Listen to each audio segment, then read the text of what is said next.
Hai, gue Hafiz. Jadi di video ini gue mau unboxing sama review mouse punya temen gue.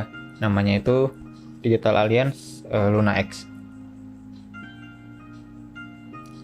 Sebenarnya mouse ini tuh udah keluar setahun yang lalu, tapi baru bisa gue pegang karena kebetulan teman gue baru beli mouse-nya yang pengen ganti dari mouse lamanya itu Logitech G102 jadi mouse Luna X ini. Alasan dia ganti ke Luna X ini tuh kalau nggak salah pengen nyobain feel yang berbeda dari mouse Logitech G102 yang bentuknya standar gitu, jadi ke Luna X ini yang bentuknya ergonomis.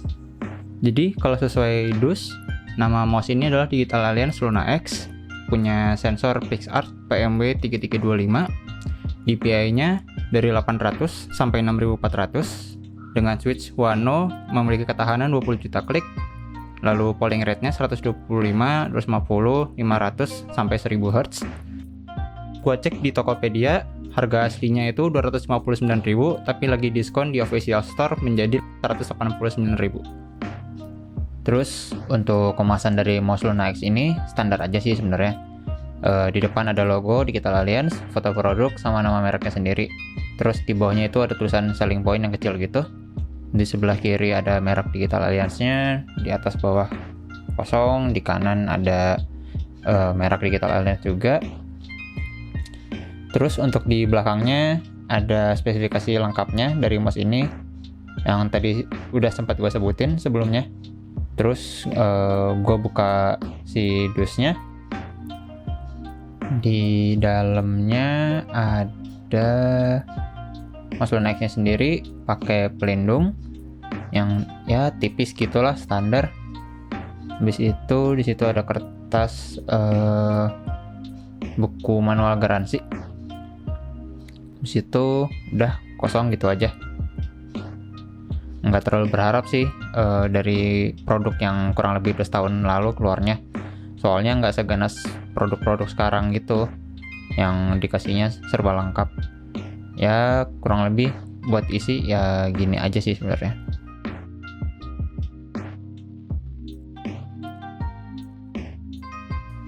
Kurang lebih mouse-nya kayak gini. Kabelnya itu udah braided yang tebal, jadi pasti awet sama nggak akan gampang kusut. Terus gue lihat di atas ya standar, klik kanan, klik kiri. Habis itu gue lihat kirinya ada forward button, back button, sama gue nggak tahu itu apaan. Sama ada 3 lampu indikator DPI juga. Terus balik lagi ke atas ada tombol tambah sama minus buat tambah sama ngurangin DPI, sama scroll wheel. Bagian kanan kosong. Situ bagian bawah kita lihat mouse fit-nya masih ada semacam pelindungnya gitu, harus dicabut dulu kayaknya. Ya kurang lebih mouse-nya kayak gini lah. Terus untuk suara yang dihasilkan dari switch Wano kurang lebih kayak gini.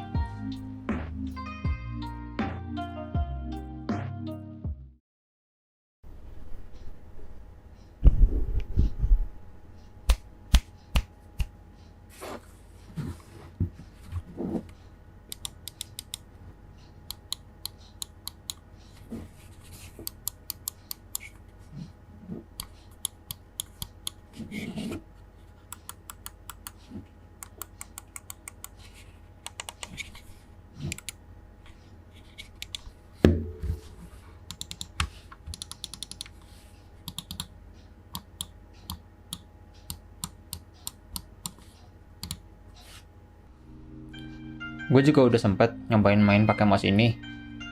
Game yang gue coba itu Apex Legends sama Rainbow Six Siege. Mungkin karena gue nggak pernah pakai mouse tipe ergonomis, tangan gue jadi agak kaku dan susah untuk ngeflick gitu. Atau mungkin juga karena tangan gue yang berukuran kecil atau mungkin sedang, dengan panjang kurang lebih 17-18 cm, yang bikin mouse ini rasanya gede banget buat tangan gue.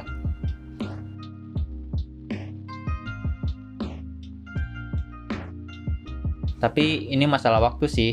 Kalau gue lebih lama pakainya, mungkin akan lebih terbiasa dan nyaman. Sama desain ergonomis itu kan dirancang biar tangan kita nggak kena penyakit yang namanya carpal tunnel syndrome. Untuk lebih jelasnya, kalian bisa googling sendiri ya. Digital Alliance juga udah ngasih aplikasi untuk setting mouse ini. Aplikasinya bisa kalian download di website Digital Alliance.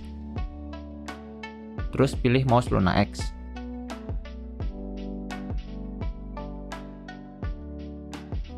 Nanti tinggal kalian download aja. Kebetulan karena gue udah download aplikasinya, jadi gue bisa langsung buka dan pakai aplikasinya. Isi aplikasinya sih standar aplikasi mouse yang gitu-gitu aja.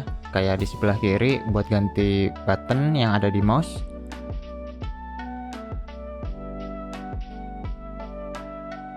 Terus ada makro editor kalau mau kalian masukin makronya sendiri. Terus ada polling rate dari 125 sampai 1000. Terus di kanan ada setting besar kecil angka si DPI. Di sini juga bisa setting mau berapa banyak DPI yang kalian pakai di mouse. Dari paling kecil itu 1 sampai 6 maksimalnya. Terus di bawahnya ada light effect untuk ganti-ganti si RGB-nya. Untuk si mouse-nya ini ada static, bright, neon, off, sama bright loop. Oh, terus ini ada yang kelewatan juga. Di sebelah kiri bawah ada sistem setting yang isinya sebenarnya gue nggak tahu buat apaan. Jadi gue nggak nyaranin untuk mengubah-ubah settingannya. Terus kalau kalian ada yang diubah-ubah, jangan lupa klik save dulu, baru bisa berasa atau kelihatan perubahannya. Jadi ya kurang lebih segitu aja buat review sama unboxingnya. Tapi alasan utama gue bikin video ini tuh bukan karena pengen unboxing sama review aja. Tapi karena abis ngeliat di rekomendasi YouTube gua ada channel namanya Nacho Custom. Jadi Nacho Custom ini orangnya udah pernah memodifikasi mouse banyak orang sebagai mungkin pekerjaan sampingan atau bahkan pekerjaan utamanya, mulai dari artis TikTok, YouTuber, e-sport gamer. Kalau kalian tahu Penggu dari G2 Esport itu di divisi Rainbow Six. Dia udah banyak modifikasi mouse-mouse kayak gitu juga. Karena itu jadi motivasi gue bikin video ini, pengen ngemodifikasi mouse punya teman gue juga. Kalau kalian lihat sendiri di video ini, Nacho udah punya barang-barangnya bagus banget, memadai banget. Kayak printer siluet ini, kalau nggak salah namanya Cricut. Sedangkan gue nggak punya, jadi gue mulai dengan cara yang lebih budget atau yang lebih murah. Apakah gue bisa atau enggak ya, mari kita lihat nanti ya. Untuk riset, gue pertama tanya teman gue dulu pengennya dimodif kayak gimana. Terus setelah diskusi yang agak panjang, akhirnya teman gue memutuskan untuk mengambil warna merah sama putih, biar kayak bendera Indonesia gitu sih. Terus gue ngecek di YouTube dan sama Instagram, udah ada belum sih yang pernah modifikasi mouse selain Nacho? Dan ternyata lumayan lah, ada beberapa. Terus gue cek udah ada yang pernah modifikasi mouse Luna X ini atau belum, dan ternyata emang belum ada sih, dan lebih banyaknya modifikasi yang mouse-nya mirip-mirip aja. Kayak Logitech G402, Logitech G502, atau Razer Basilisk mau yang kabel ataupun wireless. Habis itu gue coba ngambil foto produk dari website Digital Alliance-nya sendiri buat gue edit di Photoshop. Biar pas modifikasi, biar gue ada bayangan mau kayak gimana sesuai sama arahan dan request dari teman gue. Untuk peralatannya gue pakai obeng, berbagai nomor amplas, hot air gun, beberapa jenis Deluxe, kabel mouse pengganti dari Kang Setro. Kabelnya ini udah paracord, jadi enteng dan gak akan kusut. Bahkan gue sampai dikasih 2 permen ting-ting sama dia, baik banget sih penjualnya. Terus 3M Teflon tape warna putih yang dipakai buat jadi mousepad. DIY gue sendiri dari lidi sama penjepit buaya kecil gitu yang gue pakai buat holder pas ngepilok nanti. Terus lap microfiber buat ngebersihin sisa-sisa amplas di body mouse-nya. Masking tape atau selotip kertas buat nutup sela-sela atau bagian mouse yang gak mau kena pilok nanti. Cutting mat atau alas gitu, karena gue kerjainnya di atas meja jadi gue gak mau meja gue kegores. Terus ini stiker Vino tipe Oracle. Ada 2 jenis sih sebenarnya, negatif sama positif. Nanti aku jelasin lagi apa maksudnya negatif sama positif ini. Hal yang pertama gue lakuin itu nutup bagian yang menurut gue agak riskan kalau kena headgun, pakai masking tape. Kayak lubang sensor sama bagian ujung kabel mouse yang nempel ke body mouse-nya yang berbahan karet. Gue pernah nyoba nggak ditutup di bagian yang itu, dan si karetnya itu ternyata kayak sedikit meleleh gitu karena terlalu panas. Jadinya gue antisipasi dengan cara ditutup pakai masking tape aja. Untuk ke sensor sendiri, gue nggak tahu ngaruh apa enggak, tapi buat antisipasi aja jadinya gue tutup. Headgun di sini dipakai buat copot si mouse bawaan. Karena kebetulan gue nggak punya hairdryer, jadi gue pakai ini aja. Kenapa gue pakai headgun? Karena biar gampang copot lem si mouse bawaan dan nggak ada sisa lem bekas-bekas nempel gitu sih. Dan kalaupun mau dipasang lagi juga bisa, soalnya mouse-nya pasti masih bagus dan lemnya juga nggak akan jelek, nggak akan ada sisa bekas cabutan gitu. Pas pakai headgun kalau bisa kasih pelindung tangan yang megang si mouse-nya biar nggak kepanasan. Gue nggak tahu kebanyakan mouse ada tandanya apa enggak, tapi kebetulan di mouse ini ada tanda untuk congkel si mouse switch-nya. Jadi gampang dan nggak perlu bikin lecet si mouse-nya, karena usaha kita sendiri buat ngebongkar mouse-nya. Berarti kenapa gue copot mouse switch-nya? Karena kebanyakan baut dari mouse itu ada di bawah mouse switch.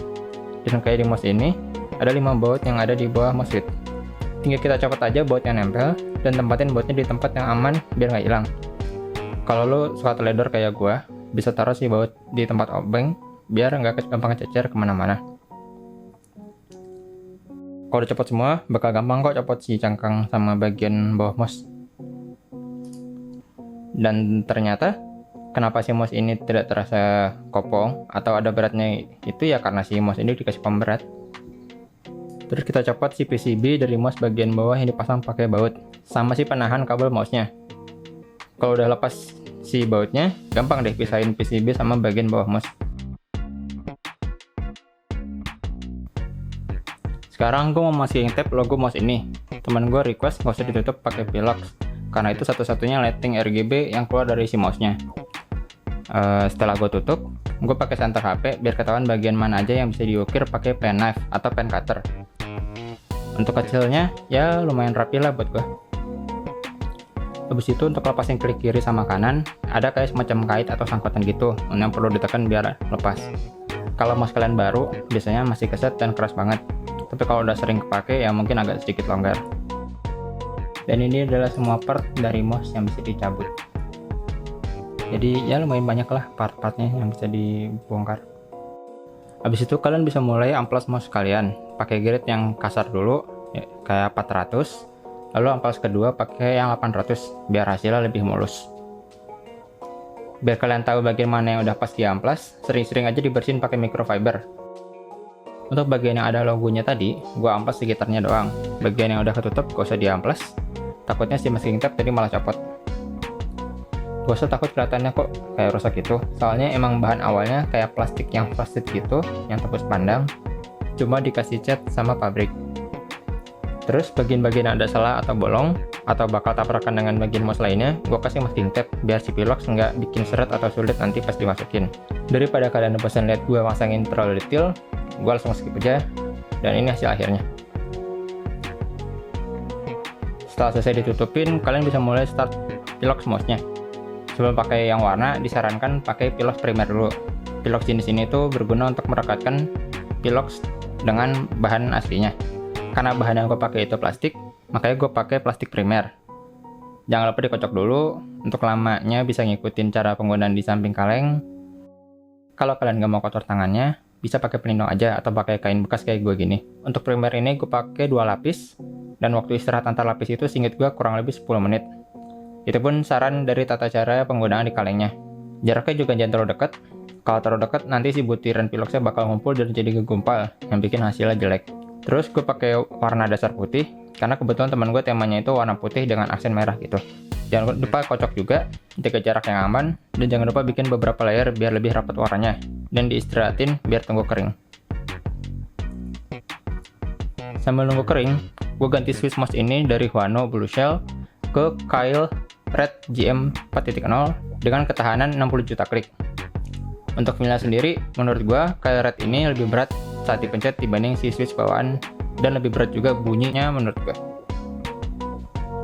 Sayangnya di sini gue belum ada alat yang bisa ngasih tahu sekeras atau selembek apa saat dipencet, karena gue nggak ada alatnya juga.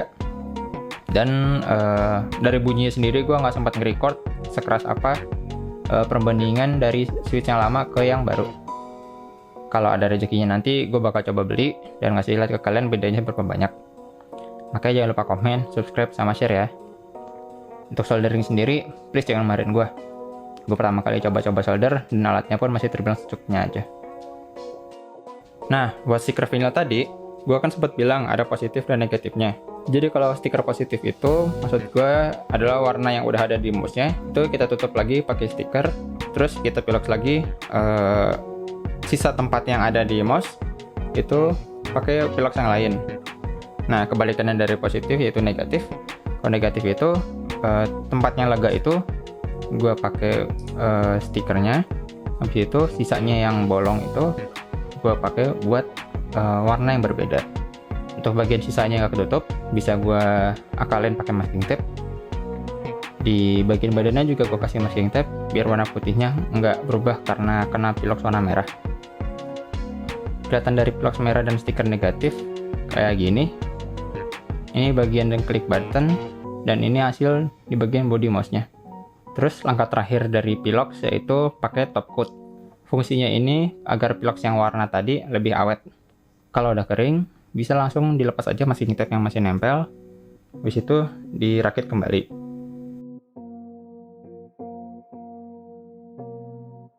Jangan lupa pasang baut PCB, tutup mouse, dan baut juga bagian luar. Udah, habis itu udah selesai. Oh iya, kelupaan satu lagi. Karena mouse ini bentuknya agak unik, jadi mouse fitnya jarang dijual. Makanya itu gue buat dengan Teflon tape dengan cara mengikuti bentuk dari mouse fit lamanya. Kalau udah selesai, ya tinggal dipasang aja. Dan akhirnya modifikasi mouse ini sudah benar-benar selesai.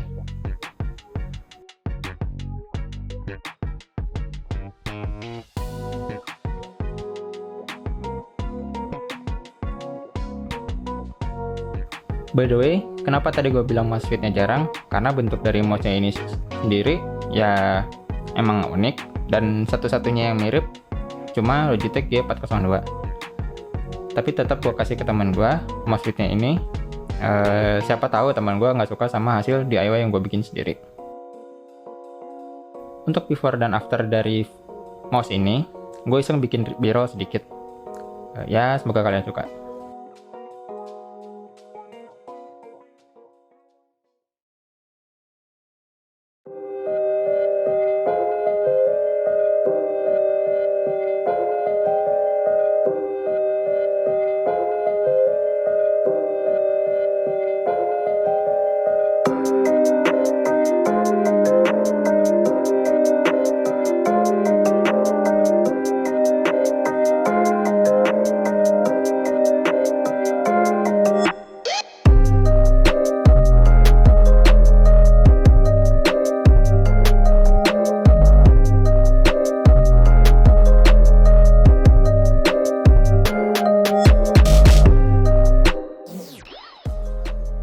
Jadi sekian dulu video unboxing, review sama modifikasi mouse punya teman gue ini.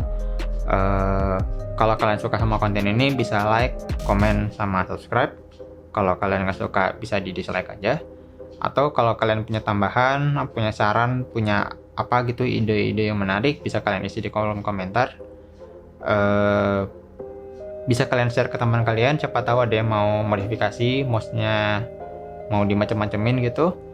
Tapi untuk saat ini gue belum buka jasa itu karena gue masih pengen coba-coba sendiri, mau latihan lagi, masih ada yang perlu dilatih lagi. Ya paling gitu aja sih untuk video kali ini. Kalau kepanjangan videonya ntar gue kasih timestamp di bawah.